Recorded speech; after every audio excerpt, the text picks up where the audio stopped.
Hello Stampers, it's Catherine Pooler. Welcome to my stamp room. I made this card, it was on my blog a few days ago, and I got a lot of comments on it. I think everybody is loving the springtime vintage paper. So am I. Well, the blossoms, if you read my blog post, I talked about how it's a little bit of work to get this flower done, but I think everybody agreed that it's well worth it. For me, it was a little bit of trial and error, so I wanted to show you some of the hints and tricks that I learned along the way in using the Build a Blossom stamp set and the coordinating Blossoms punch. I actually have already started some already, so some of my pieces are already over here. I'm using these two stamps, and what you're going to do, you'll notice on this one I stamped Marina Mist onto Bashful Blue. So this one I am using the Pink Pirouette cardstock and the Regal Rose ink pad. So my first stamp, I want it to be a little bit lighter.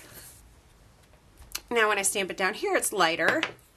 And then my layer on top, this is called two-step stamping. My layer on top is going to be full strength Regal Rose.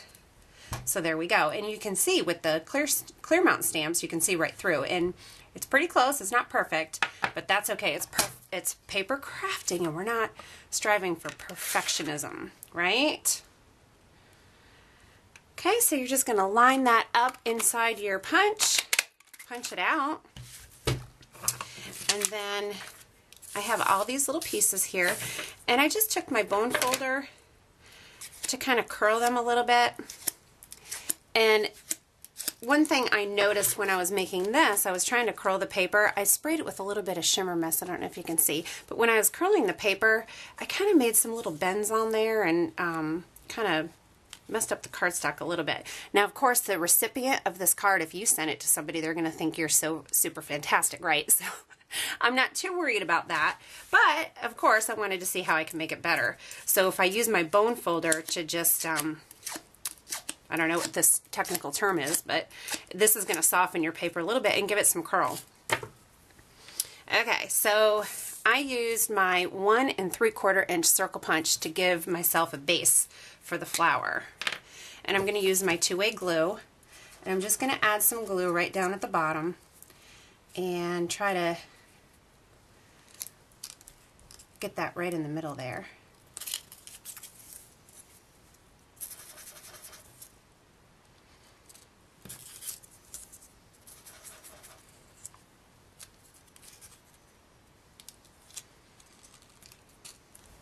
I've now done the same thing for the smaller petals,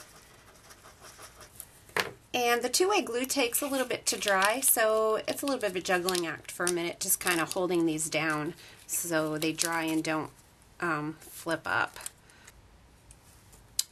Just for a little extra added security, I guess, I'm going to take my 3/4 inch circle punch, add my two-way glue to that, stick it on the middle. This way I know all my petals are going to stay right where they are, because when you add your brad, the brad might not catch all the ends of the petals.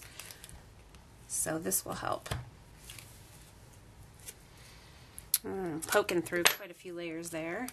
Add my brad, and there we are, all done. Oh, I love it. I hope you do too, and I hope that was helpful. Thanks for visiting. If you like these videos, you will love the videos that I have for my Club Inbox members and also the members of Stamp Nation. So be sure to visit catherinepooler.com for information on both of those offerings that I have. Thanks for stopping by. I appreciate it. Have a super day.